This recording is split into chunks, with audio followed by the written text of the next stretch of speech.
दूसरी सभ्यताओं में उन सभी को एंजल कहकर खारिज कर दिया जाता है, पर यहाँ अलग अलग गुणों वाले जीवों की पहचान अलग अलग तरह से की गई है। एक खास तरह के फायदे के लिए आप एक खास जीव को बुलाते हैं ताकि आप अपनी सामान्य ताकत और क्षमताओं के मुकाबले कहीं ज्यादा चीजों को हासिल करने का लाभ ले सकें।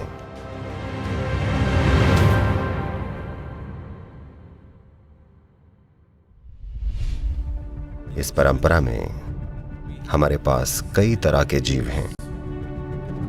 उन सबको उनके गुणों के आधार पर एक पहचान दी गई है।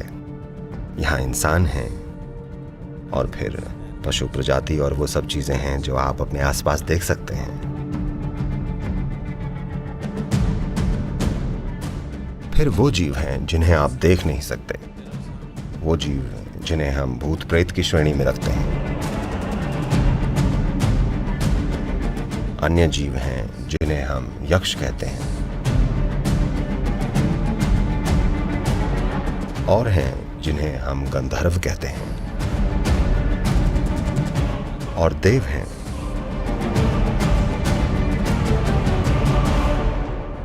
तो इसी आधार पर वृक्ष देवता हैं, वानर देवता हैं, हाथी देवता हैं, फल देवता, सब्जी या शाक देवता, पुष्प देवता है। हर चीज के लिए एक देवता है।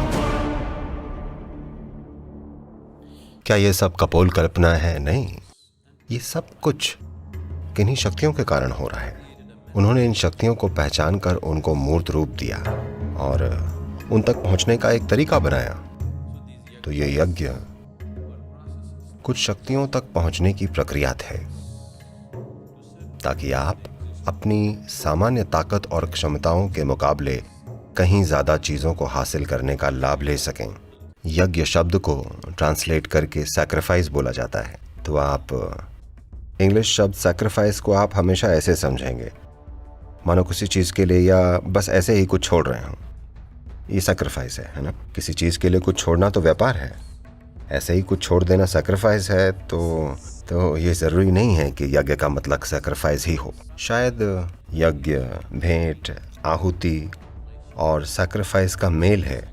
इन सभी तीन चीजों का मिश्रण है, एक अनुष्ठान जिससे आप ब्रह्मांड में कुछ शक्तियों को प्रसन्न कर सकते हैं। दूसरी सभ्यताओं में आमतौर पर उन्हें ठीक से पहचान कर श्रेणियों में नहीं बांटा गया है। सभी एंजल्स कहकर खारिज कर दिए जाते हैं, पर यहाँ अलग अलग गुणों के जीवों की पहचान अलग अलग तरह से की गई है और उस अनुसार किसी खास तरह के फायदे के लिए आप एक खास जीव को बुलाते हैं। इसके पीछे एक पूरी प्रक्रिया और विज्ञान है। आज भी लोग इन यागों और यज्ञों का इस्तेमाल कर रहे हैं। आमतौर पर कई सारे लोगों के लिए शायद ये कारगर नहीं होगा, क्योंकि ये ठीक से नहीं किया जा रहा है जैसे होना चाहिए। फिर भी बहुतों के लिए ये काम करता है। ऐसे बहुत सारे लोग हैं जिन्हें इन चीजों से बड़ा फायदा मिला है। लोग एक खास तरह से यागों और यज्ञों का इस्तेमाल करके भौतिक संसार में जो करना चाहते हैं उसे प्राप्त कर लेते हैं। भले ही वो कोई फर्क नहीं पड़ता कि कितने भी पढ़े लिखे हों और कितनी भी आज़ादी की बात करते हों, पर आज भी भारतीय नए घर में जाना चाहें तो पहले याग और यज्ञ करेंगे। बस यहाँ ईशा में हम ऐसा कुछ नहीं करते, क्योंकि हम एक अलग प्रजाति हैं। अगर आप चेतना और ऊर्जा के एक खास स्तर पर हैं तो आप जो कुछ भी करते हैं वो यज्ञ है। आपको अलग से अनुष्ठान करने की जरूरत नहीं है, आपके जीने का तरीका ही यज्ञ है। तो यज्ञ अलग अलग तरह के हैं। यज्ञ का मतलब है एक ऐसे आयाम तक पहुंचने का तरीका जो अभी आपकी पहुंच में नहीं है। एक है अनुष्ठान यज्ञ कि आप कुछ करते हैं, उस क्षेत्र का कोई एक्सपर्ट आकर आपके लिए कुछ करता है, फायदा मिलता है, या आपने अपनी जीवन प्रक्रिया को ही यज्ञ बना लिया है।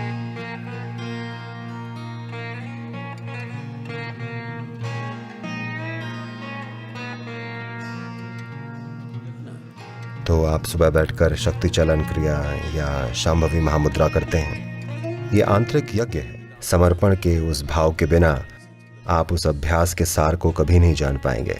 अगर आप इसे एक प्रक्रिया बनाते हैं तो ये बहुत शक्तिशाली यज्ञ है, जिससे दुनिया में चीजें होती हैं। बस आपके लिए ही नहीं, आपके आसपास भी बहुत सुंदर चीजें होंगी। हम लगातार कहते रहे हैं, अगर 1% दुनिया भी ध्यानी बन जाए, साधक बन जाए, तो बाकी 1% दुनिया अगर वाकई इस तरह से काम करने लगे कि हर पल उनकी जीवन प्रक्रिया ही एक यज्ञ बन जाए, अगर वे ऐसे हो जाएं, तो 99% बिना कुछ किए ही इसका लाभ उठाएंगे। एक आदमी आम का पेड़ लगाता है, 100 लोग उसे खा सकते हैं। एक पेड़ से जो आता है उसे एक आदमी नहीं खा सकता, इसे खाने के लिए 100 लोग चाहिए होते हैं। तो इसी तरह अगर आपने अपनी जीवन प्रक्रिया को ही यज्ञ बना लिया, अगर आपने अपनी जीवन प्रक्रिया को ही समर्पण बना लिया है, तो इसमें से हजारों लोग पोषित हो सकते हैं।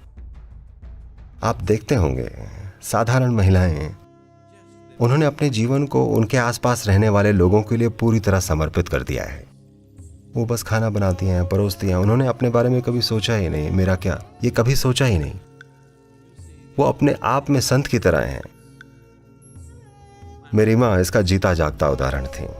वो पढ़ी लिखी थी, पर उनका पूरा जीवन उनके पति और उनके बच्चों की देखभाल करना था, बस। हमने उन्हें कभी हमसे कहते हुए नहीं सुना कि मैं तुमसे प्यार करती हूँ।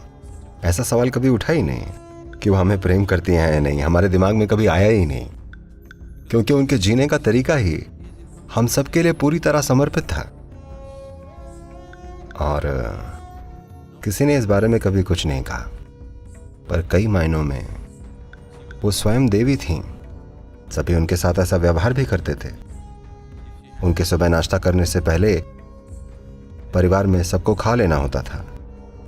तब वो अपने नाश्ते का बर्तन लेकर आंगन में जाती, पीछे आंगन में जाती और चींटियों की बांबियां ढूंढती, मतलब चींटियों का घर, सारी चींटियों को खिलाती और तभी खुद खाती।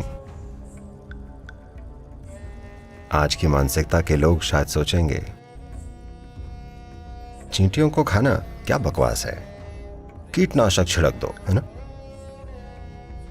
अगर चींटियों ने घर में आकर उनके बच्चों को काटा तो उन्होंने भी वही किया, पर कहीं ना कहीं उन्हें इस चीज का आभास था कि चींटियों को धरती पर रहने का उतना ही हक है जितना उन्हें खुद, और बस वो छोटा सा समर्पण, सब कुछ एक सैक्रिफाइस है, सब कुछ एक यज्ञ है।